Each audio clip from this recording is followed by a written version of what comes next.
All right, so it is right at noon. I certainly want to honor your time, especially on this Friday. Thank you so much for joining us, and happy Friday to each of you.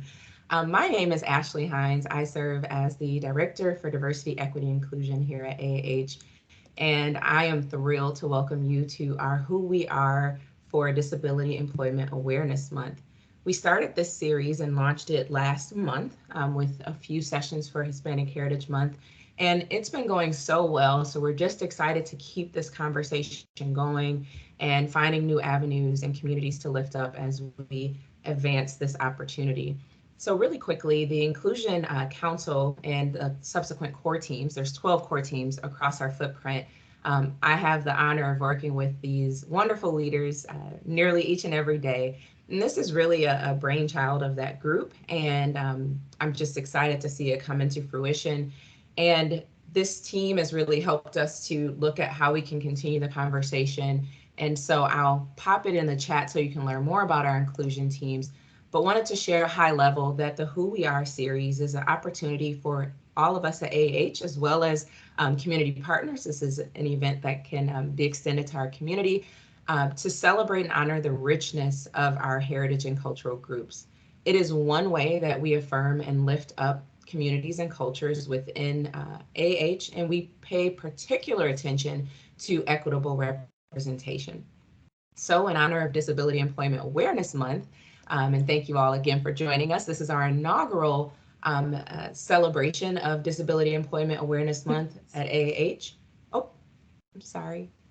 Um, but for this session, we will focus on, our panelists will focus on bringing awareness and understanding about our commitment to increasing disability inclusion at AAH. Our panelists will also reflect, and we have robust questions prepared, and we'll also have time to accept questions from the audience on their own journeys and their connection to this work. It's our hope that through these stories, we can elevate the benefits and the value of amplifying the presence of the disability community at AAH and really beyond. They'll also share some ways that we can be better allies for individuals with visible and non-visible disabilities.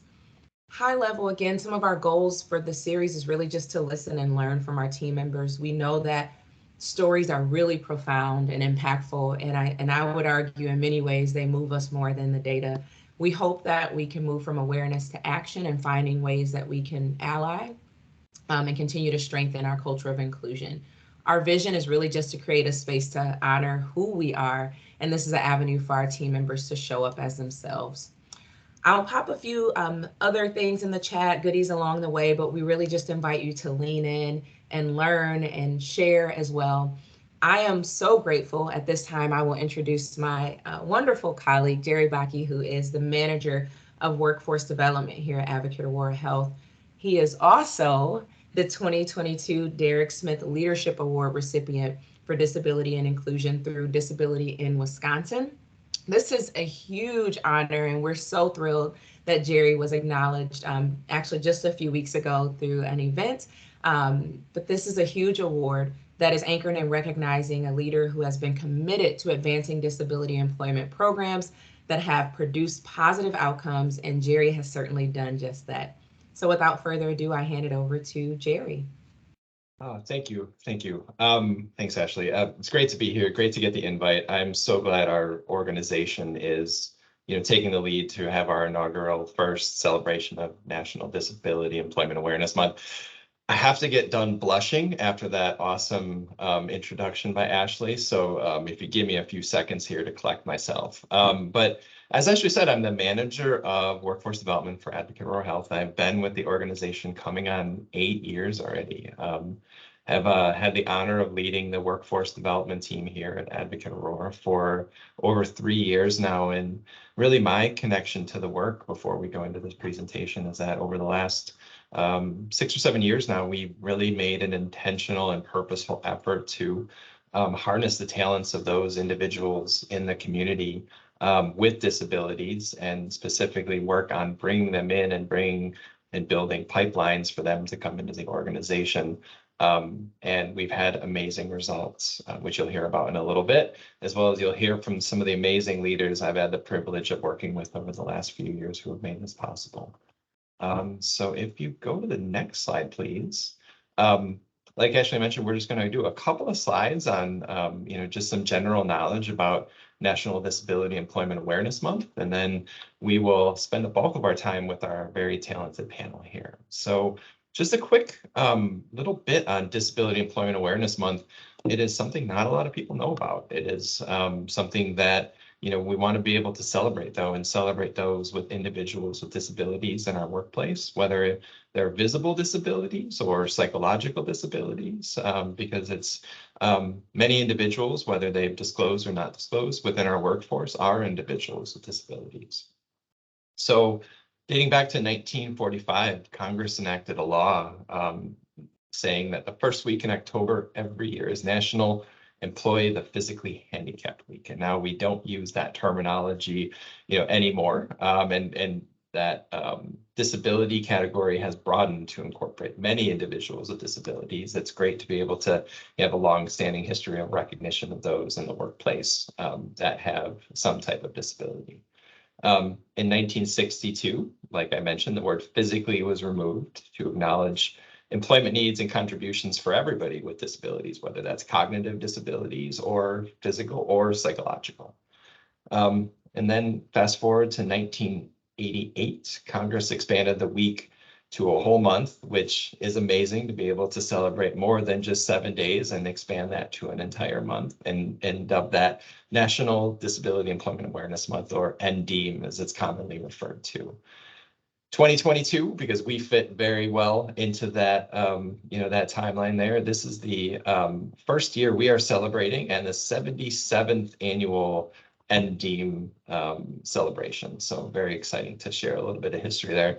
There's a link in the lower right-hand corner that Thea has shared. Thea is a very talented workforce development consultant that won't be speaking today, but want to acknowledge her part of working behind the scenes here today.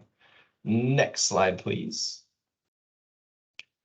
So just a kind of a brief overview, and I won't read this word for word, but what is exactly Disability Employment Awareness Month? It is led by the U.S. Department of Labor. They specifically have an Office of Disability Employment Policy, so a focus on advocating and working with individuals with disabilities, and it's held every October. NDEAM really recognizes the importance of the role individuals with disabilities play in building an inclusive workforce. Something I know Ashley and team and Advocate Aurora in general is really focusing on is incorporating individuals, from all, pasts and really creating a diverse workforce. And then throughout the month, various organizations across the country, just like us now, are celebrating the contributions of individuals with disabilities and really showcasing, what we're doing to be able to make Advocate Aurora and other employers a very inclusive environment. This year's theme for 2022 is disability and part of the equity equation. Next slide here. So why does it matter? So really want to get the audience engaged here. We have almost 50 individuals on the line here, and we do have the chat function. So just want to be able to get your opinions versus us just telling you why it's important. What do you think the importance is for inclusion of individuals with disabilities and recognition of those individuals with disabilities as an employer and as a healthcare provider? So feel free to enter that in the chat. Hopefully we can get a few individuals sharing here. And I'll read them off as we go along here too.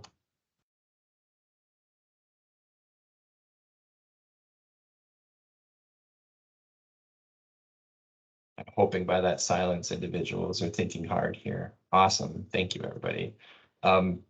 Estelle, who has been an amazing partner with the ACL Lab team, increased engagement and skill sets on the team. Yes, definitely spot on. From a patient perspective, yes. Individuals want to be able to see the workforce that reflects the communities that we serve. So that is huge. Daphne, yeah, correct, spot on. Individuals, have contributions to be made. So love the comments here. Building confidence. Yep. Some of the things that we've seen too as an employer is increased retention. Individuals that have joined us continue to be here. We have a 70% plus retention rate amongst those we've hired in. And Stacy, thank you for Stacy and the talent acquisition team have been huge partners here in order to be able to bring in individuals and source individuals specifically with disabilities, but engage workers, able to accommodate needs and give these individuals a sense of belonging in the community. So thank you for everybody that shared. Those are just some of the many things and many contributions and why it matters to us as an organization. Next slide, please. At the and the next couple of slides, we'll just give you a little bit of snippet of some of the learnings and educations that our team has created over the last couple of years. We'll tell you how to get to that training. That's all available in Workday. But some of the terminology, and we're still learning as industry professionals, what to say and what not to say. So I think it's good to be able to ask questions. So, some of the things, and I won't read these word for word, but, some of the terminology and working with individuals with disabilities, a lot of individuals, if they haven't worked with this community before, are kind of unsure or unaware of what to say. So I think, we want to be able to use a people first language. For example, referring to individuals as a person who is deaf or a person with a disability versus using the word, this person is disabled or handicapped or deaf. So I think that is a very important thing to mention. A large population that we work with are individuals that have autism spectrum disorder. And we always want to be able to use a person first language by being able to say, those individuals in our workforce are individuals with autism, not autistic.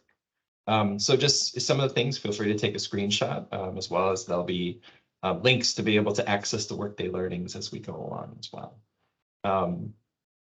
Next slide, please. And then one of the last slides before we get into the panel is, further talking about disability etiquette with greetings and introductions. As we meet an individual with a disability, want to make sure, that we're offering a handshake, treating these individuals, because these individuals, whether it's a physical or a hidden disability, or I should say a visible or an invisible disability, making sure that you are treating these individuals just like anybody else.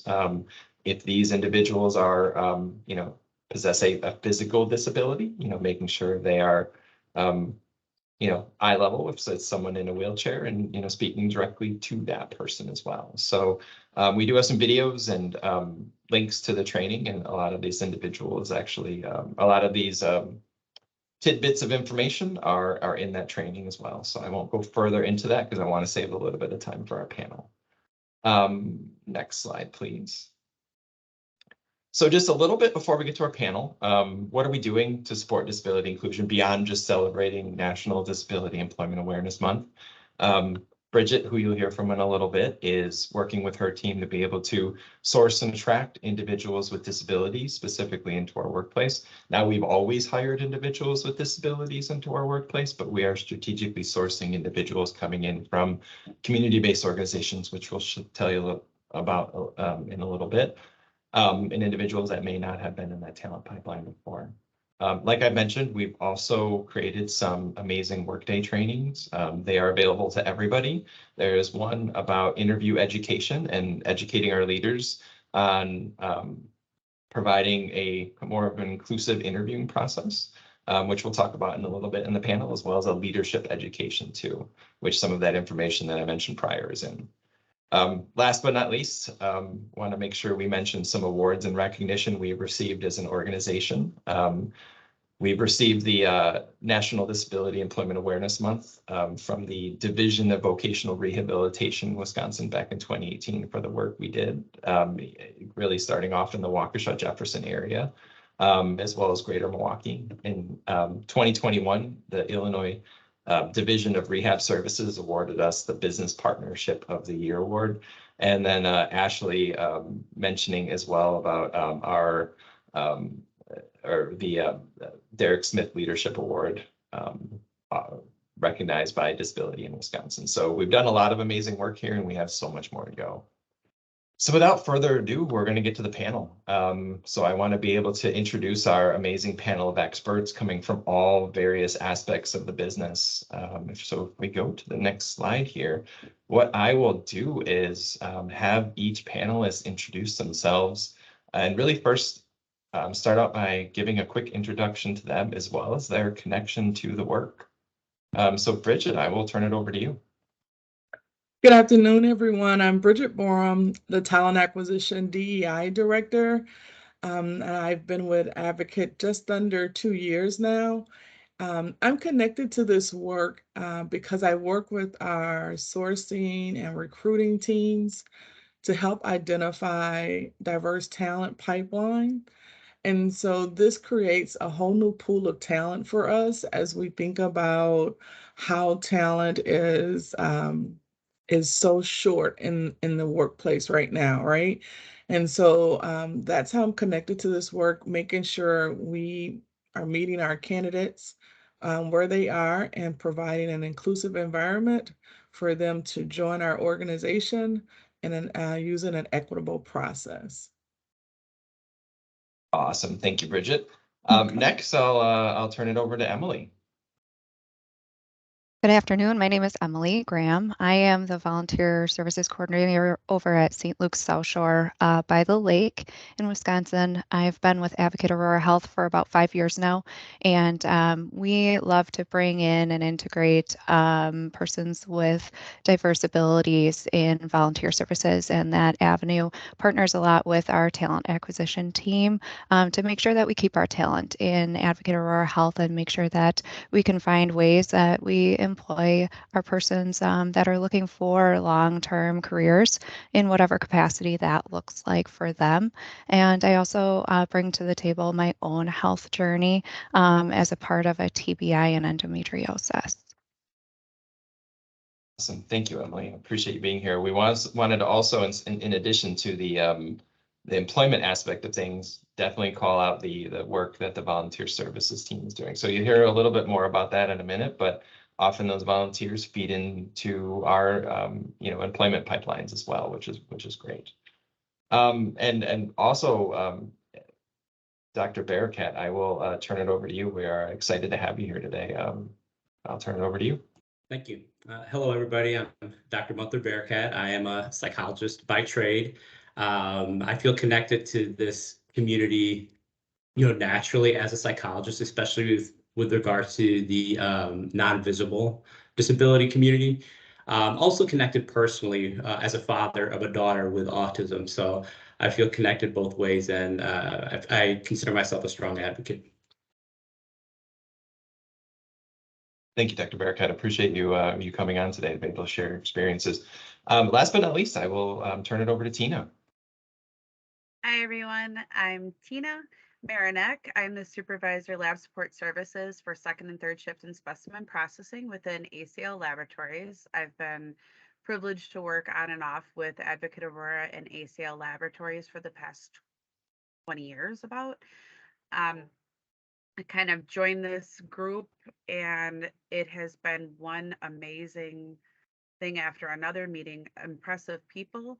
I also am on the autism spectrum, so it is really nice to be able to hire people that are like me so that we can get everybody on board with where everything is. And Tina has been an amazing advocate, and I greatly appreciate you sharing that, Tina. You've been an awesome advocate over the last couple of years, and I know you have a very strong team of individuals that you've hired on that are doing some great work over there. So look forward to talking with you over the next few minutes. We'll kind of keep this conversational, and we'll also allow the audience to be able to type in their chat. Afterwards, we'll be able to answer the audience question as well if we didn't get to anything. Dr. Bearcat, I'll start with you. So can you tell us a little bit about some of the misunderstandings that exist about the word disability? Yeah, we know, like we've spoken earlier, words and labels are powerful, and oftentimes, even when you hear the word disability, you're wondering if you should be using that word or not using that word, it's complex. the first piece we need to understand is, disabilities are complex. It's not necessarily categorical. It oftentimes lands in a continuum. Even when you think about autism, for example, that's on a continuum. So needs for those on the spectrum are different depending on where they fall on the spectrum. So we know these labels are powerful, and we know that historically there've been attempts to put more of a positive light on it by using words such as special needs or differently abled or exceptional. But we know that that can be unhelpful in the sense that it really starts to deny the experiences of those individuals. And the key is here to not deny the experiences.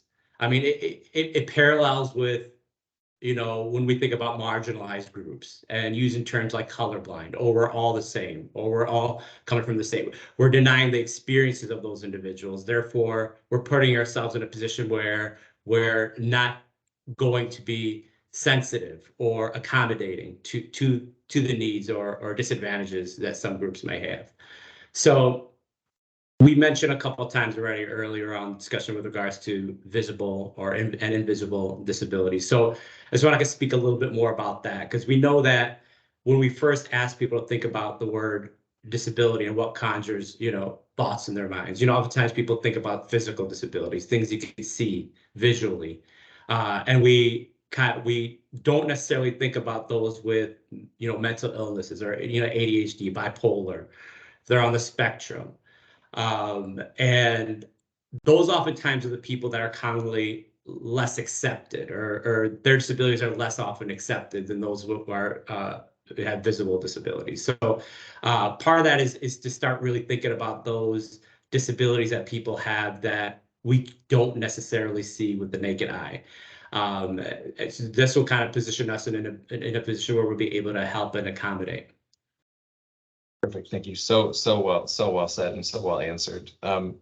Maybe my next part of that question is, what opportunities, Dr. Barakat, do we have to show support for, fellow team members and leaders with disabilities, both like you mentioned, invisible and visible? Yeah, that's a great question. We think a lot about accessibility, and that comes to mind with a lot of times with regards to those those with physical disabilities, or those restrictions that they may have. But accessibility comes in many different forms. Some of it may be using assistive technologies to provide accessibility to technology, whether it be talking devices, Braille, a screen reading software, text to speech type of software. So accommodation also falls on a continuum, and it's a wide range of ways that we could provide accommodation. So when we start thinking about accessibility, we need to think about it in a wider range and how we could provide accessibility, and even considering different things that might make workplaces difficult for some people, lighting, that, or loud noises, transitions are hard for some people depending on their disabilities. So the understanding that abrupt changes, so it's a big part of it is starting to educate ourselves so we're better positioned to help those with disabilities that we're not necessarily able to see.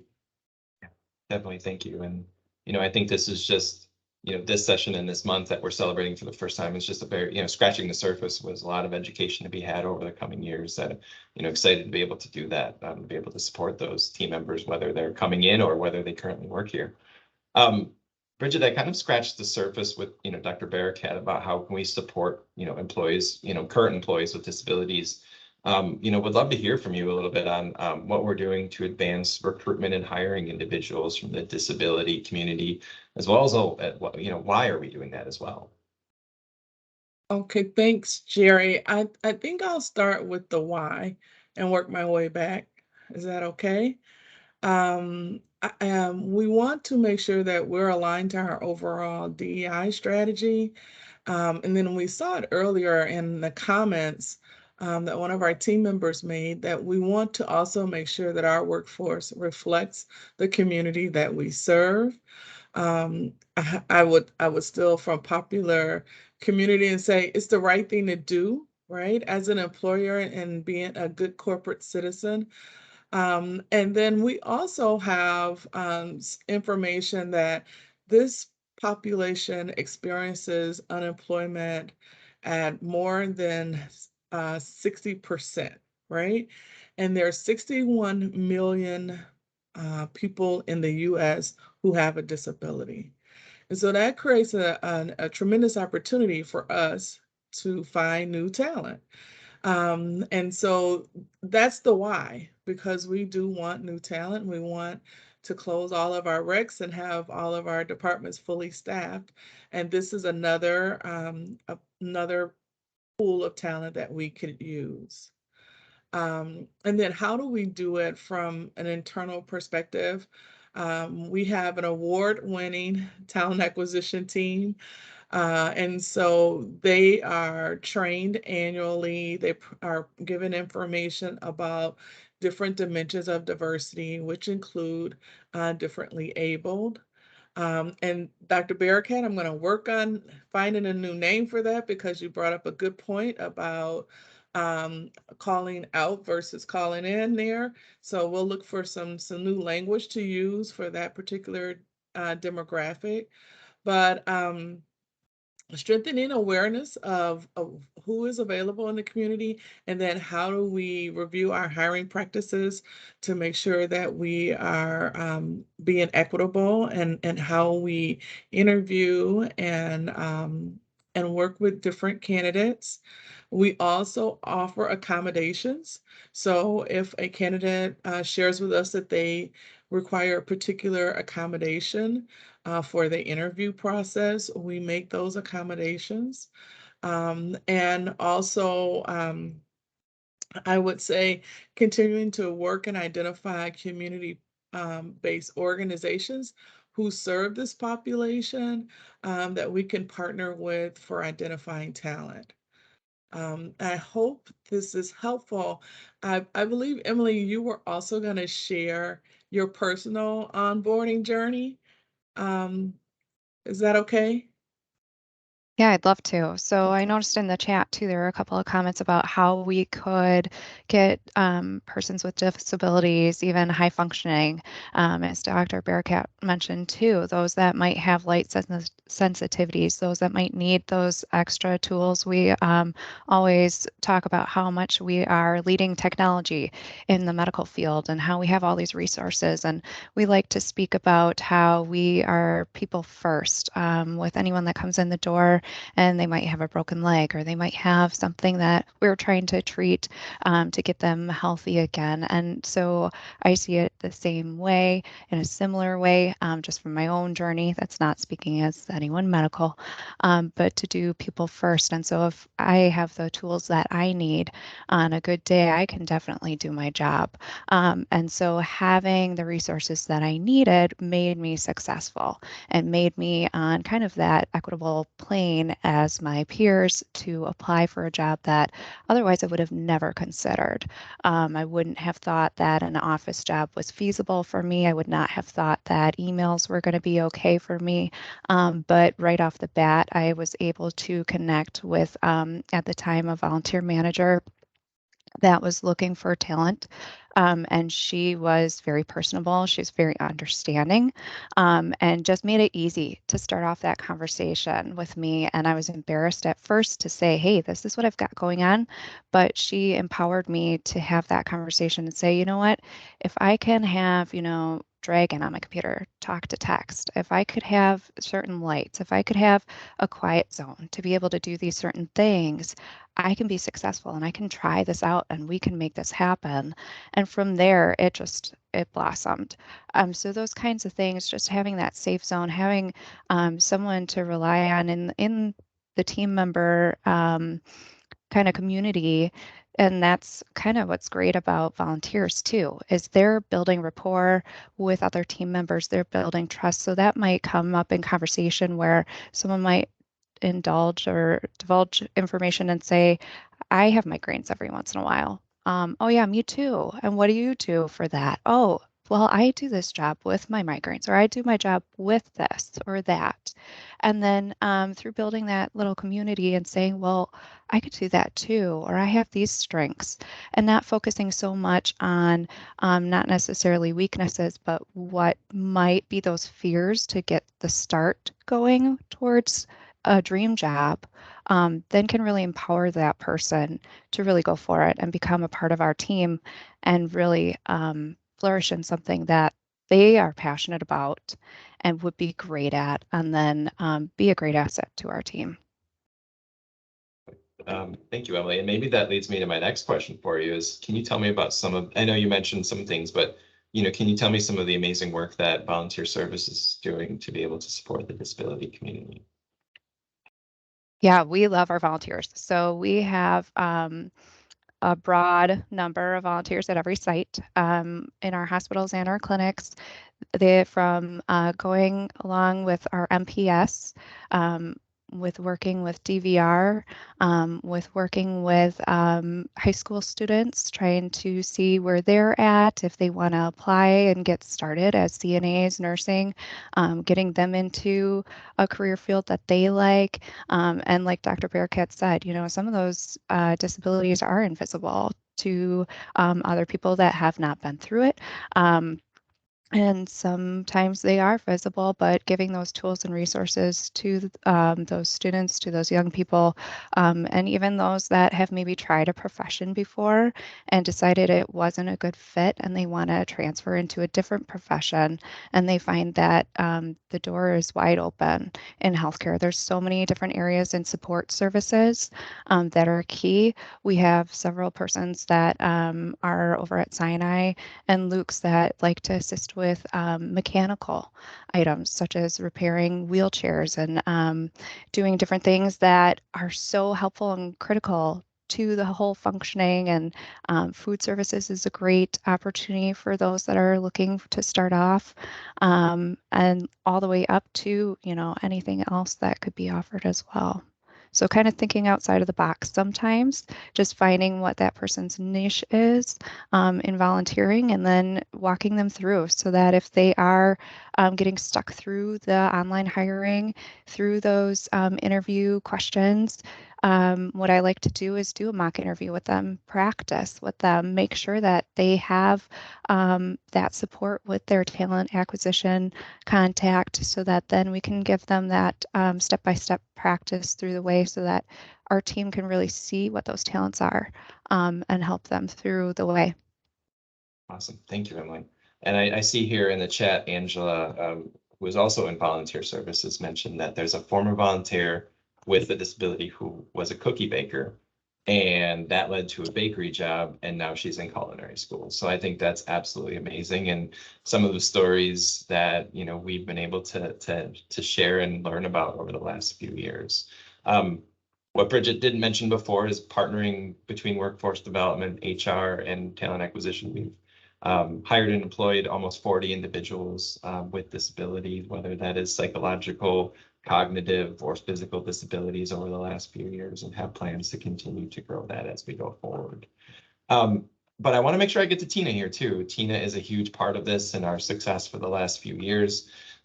Tina, I'll turn it over to you, and can you tell me a little bit more about what you've seen when it comes to benefits of hiring those with disabilities? I know we've touched on it, but as a leader in this space, would love to hear from you as well. Yeah, no, it's a really good question. I have 2 team members that have come to me, and let me tell you, it is wonderful when they partner. One of them was from Easter Seals, and another one is from Goodwill. They came in with, and I think this will kind of help with Gloria's question that she just popped in there. One of the things that's really amazing is that when we get team members in, future prospective team members in, they come in with a buddy, somebody who is keen to what their type of disability is, how they can better communicate with us, how that team member, potential team member, will be able to communicate best with the team and the work that's needed. What's amazing is that when you're interviewing and you're talking and you're going through all that, you're able to see how they're going to learn best. And one thing within our team is that I have multiple trainers. not everybody can learn the same. And with a disability or not, you might learn well from me, but do better with Bridget because Bridget has a way of connecting with you differently. And one thing I like to tell my team and anybody that I meet, don't treat me how you want to be treated, treat me how I want to be treated. You know, there's different ways of communicating that are so much more respectful when you get to that person's, you know, inner core of how they're going to communicate. I have one team member, her name is Molly, and she came from the zoo. She loved doing the zoo and loved doing, you know, working with it, but she didn't feel fulfilled.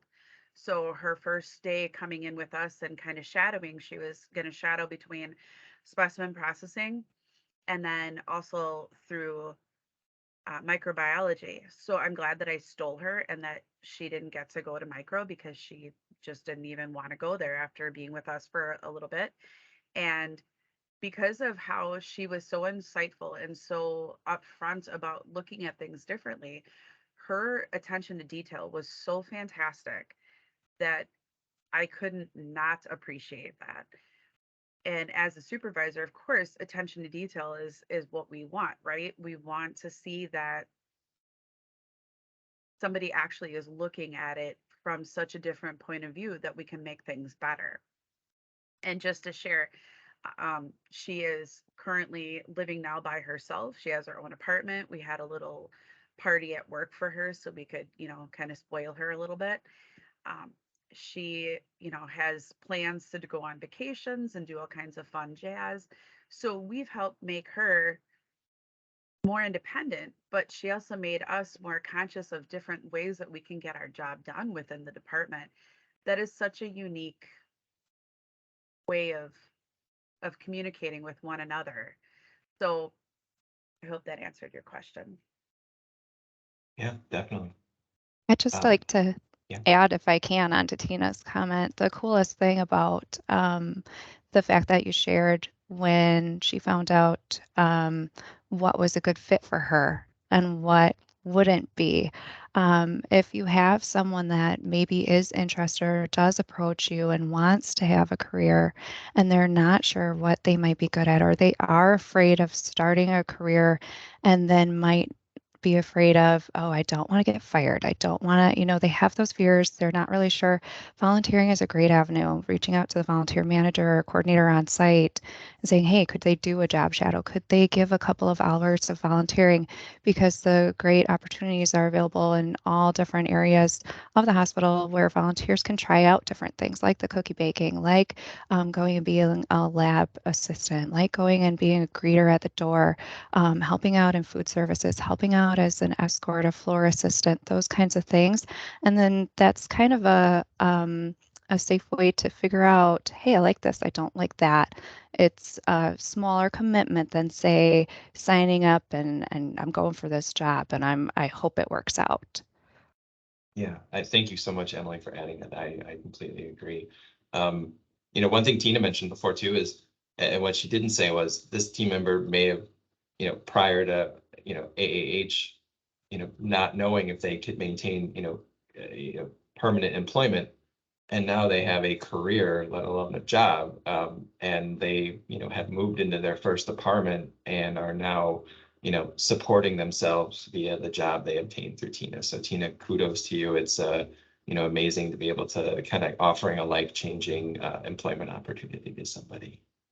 So maybe Emily, that probably maybe leads me to ask my next question, and I think I want to go to stick with Tina and Emily on this, but how can we create communities in which we're better able to recognize one another's abilities?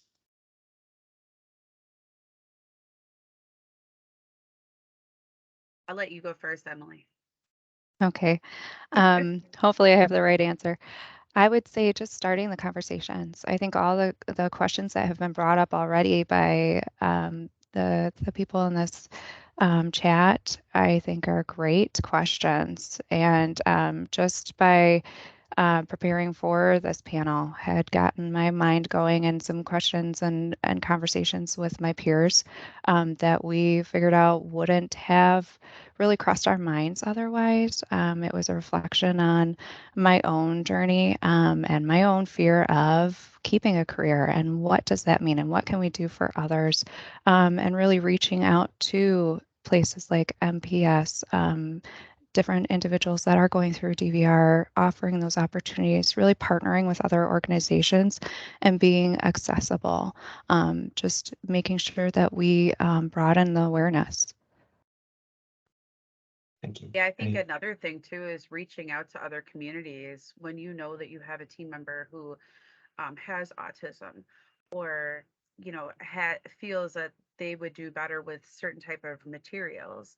It's so great that we can reach out, and there's communities out there that can help us get that type of communication, that type of individual thought process going for how we can best suit our teams.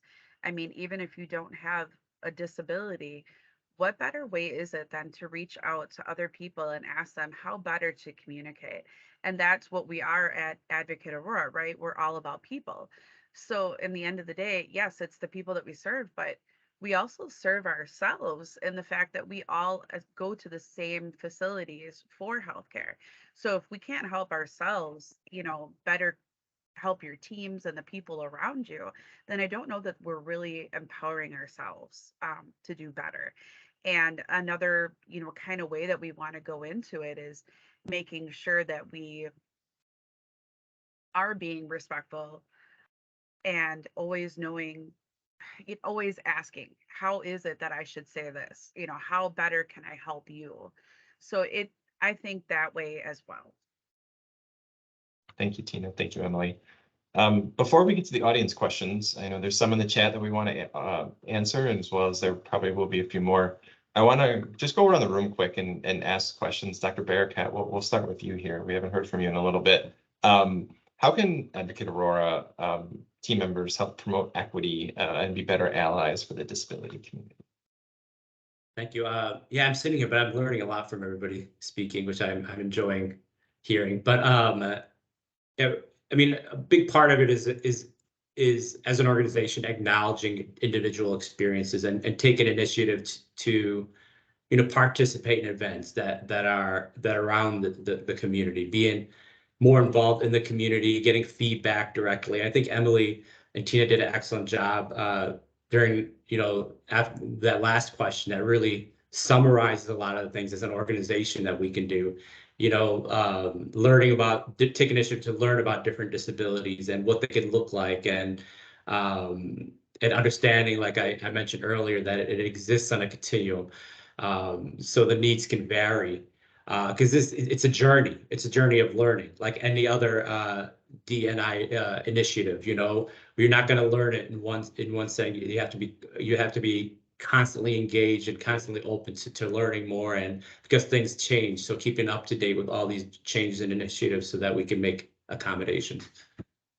Awesome. Thank you, Dr. Bearcat. Tina, Bridget, and Emily, I will open it up to you if there's anything else you'd like to add for that question. I did want to follow up on asking for accommodations, Jerry. And it's linked to a couple questions I've seen in the chat as well. When a candidate applies for a role and are selected to interview, that would be a time when that candidate could request an accommodation. They would not have to say what their different abilities are, but they could request an accommodation if they want to make sure the room is located where there's a short distance to walk, or there's less lighting, or maybe they need an interpreter or someone to sign. All of those accommodations can be requested for the interview. And then there was a question around what if you become a member of this group after you're already an employed team member? You can always request an accommodation, right? And an interesting fact about accommodations is that they are typically 90% requested by people who do not have a disability. And so I just thought that was very interesting when doing this work, is that those who are in this category do not want to be singled out or called out, so they typically will not request an accommodation, but the majority who are not will. So I just thought that was an interesting fact, but we can always request an accommodation. And then there were some questions about resources, and we have excellent resources on our DEI SharePoint site that speak to equity and bias and how do we address those, and they apply to all groups, right? And so there's some excellent resources on the DEI SharePoint site. And then we also have some resources relative to our conversation today that have been shared in the chat as well. Thank you, Bridget. Thank you. Another question on that line, one of the questions asked, how will management be equipped and prepared to welcome new employees with diverse abilities, either visible or invisible disabilities? I think I can take that one. The 2 workday trainings that are available to everybody, both in Wisconsin and Illinois, are available in Workday Learning. Leaders can go on there, and it's a self-directed education, constantly being updated to be able to make sure leaders are equipped to be able to at least have a understanding of, you know, what it is like to employ someone with a disability, either if they know about it or if they don't know about it. You know, some of the terminologies in there, best practices, recommendations, but, you know, really at the end of the day, we are just starting our journey, you know, going down this road to be able to, you know, become more aware and as we continue to employ individuals with disabilities. So it is a learning journey. There's a lot of resources that we will continue to add in the future. And, you know, if there are any questions, you know, I would say reach out to one of the panelists here, as well as Ashley will be able to provide some resources as well for you through the DE9 team. Ashley or Erica, any other questions that are coming in the chat here?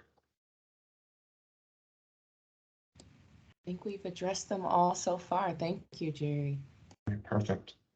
And I will kind of just lob this up here to one of our panelists who decides to take this, but you know, I know when we talk about diversity, equity, and inclusion, often you know, we always want to do a lot of the education in unconscious bias. So, you know, maybe we can use that as a you know, kind of a segue to my next question. But in what ways may unconscious bias impact an individual with disabilities in the workplace? Would any of you feel comfortable answering or taking a shot at that? I can start. You can go ahead, Tina. You want to go ahead? No, Al, you. Okay. You go, boss. Yeah. So yeah, unconscious bias is huge. I mean, I'm a strong advocate of educating on unconscious bias because it really does hit every area of DNI. I mean, it can affect the way you interact with people. It affects things you say. You're not realizing that can be harmful. You know, the microaggressions, which is a component of it. So oftentimes these with this community, unconscious biases can really put us in a position where we unconsciously lower expectations or lower what we believe individuals with disabilities can contribute to our organization or contribute. So there's a lot of these pieces where we gotta really educate ourselves on an education in unconscious bias goes such a long way in really addressing these things so that and that's another thing that's part of a long journey too. Once you learn about unconscious bias and get educated on it, you have to be constantly engaged in it. You have to do a lot of internal questioning every time, you know, a word comes up or a label comes up. That's why labels are so powerful, because they conjure up a lot of these unconscious biases. So this is a big topic, a big discussion could be had just on this on its own. You can go ahead, Tina. I'm sorry to cut you off. No, you never cut me off. You're great. I was going to say too that we also have an unconscious bias from a disability standpoint, right? Where I would think that I was, you know, normal and everyone else was weird, right? So look at it from that point of view, that when you are different, right? Because like you said, we want to put a label, we want to put ourselves in a box. When you have to remember that it can happen from both sides. There was a time where I remember someone making the comment, well, they, and I was like, let's not say they, let's use a person's name. And I think that we're so quick to always remember, oh, they're disabled. No, they're enabled. Let me tell you, they know what they're doing. They know their job better than we do. And the fact that you want to degrade it, tells me exactly where you are. And then that's a really good learning and coachable moment for people, is to remember that, first, we are all part of the human race. And second, just because I'm slightly different doesn't mean that I can't do, something that the next person can. So I think that's where we really need to get to, um, is that when you have, when you're on any type of spectrum, that you are equal. It doesn't mean that you should be treated differently. I Thank you, Tina. completely agree with Tina. And I just saw Amy's text in the chat too, that from personal experience, I know my own unconscious bias limits me, because when I come to the table, I just assume that my supervisor or some new team member might know what I'm going through. And I have to take it person to person. And as much as I want to share with them, and I need to make sure that that relationship is there, and that it's an open communication, and that just because I have a brain injury and have had concussions during my employment, it doesn't mean that my journey is the same as someone else, and that I need different accommodations than the next person. And that might mean that someone who has a concussion can say, "Oh yeah, and I played football and I was on the field the next day." And to me, that might mean something different, and I can't get upset about that. Just like if someone comes in to volunteer and they share with me, I need to treat them as that person, and I want to have them share as much or as little as they feel is appropriate, but their own story is their own story, and I want to love on them in their own way. And I think that with that individual relationship for each person, just as we do with our patients, that creates a less limiting perspective. Thank you, Emily. I completely agree with you. I think we have time for one last question, and there's one last question that came through the chat. Dr. Barakat, I think I'm going to ask this of you. I'm glad we have professionals from all walks of business here. But how are disabilities defined, and do people need a medical or psychological evaluation documented? That's a great question. I mean, obviously depends on the disability, but oftentimes there needs to be a diagnosis associated with it from my experience. I think we have to kind of really dig into, the setting and circumstances around it. But typically there needs to be some something around, around like some documentation medically that shows, and it could be a mental health diagnosis, and things of that nature. That's from my experience. I may be missing something on it. Perfect. Thank you so much. Ashley, I think we're almost at time here. I think we've answered everything from the chat, so I think I will turn it over to you to close us out. Absolutely. And to that last point, I just want to make sure I popped in the chat that the concern around, are you disclosing a disability by asking for accommodation? Bridget did respond by saying, no, you're asking for an accommodation. You do not have to share or disclose the specifics of a disability in order to get the support you need to do your work. So wow. What an amazing conversation. I am just here of course, managing the chat and responding to folks, but just soaking it up. So much wisdom and information that has been shared today. And this is only the beginning. So really, we just want to thank you for being a part of, again, something that is new for our AAH community, but hopefully this is, again, just the beginning. We want your feedback, though. We want to make sure that we are curating experiences that are meaningful and can add value to your leadership. And so please complete the survey. Erica popped it in the chat earlier. You'll get it again in the, she already popped it in the chat again, and you'll get it again with our follow-up email. We will share all of the resources that were shared today, in addition to the recording for today. And so more to come. Sorry, I'm being greeted by my toddler. So I'm going to turn off my camera. But we do invite you to just continue to stay connected in the survey. You will see also an opportunity to say if you want to be engaged in these conversations as well. So please let us know that. And then our contact information is here today. Next up is Veterans Day. And so you will see information for that being popped in the chat. We invite you to continue and join us there and share this with your colleagues. If there's something you learned and heard today, please don't keep that information to yourself. We invite you to share that beyond. I think that is it. Erica, please keep me honest if there's anything else we should be making available. We are good. Thank you. Awesome. Well, Jerry, thank you so much for your amazing moderation, and thank you to this amazing panel. It was just an absolute pleasure to hear from you. So you're getting all the joy and the clapping in the chat. So thank you all so much. Thank you, everybody. And I'll sneak back to wave before Thanks she for having comes us. back.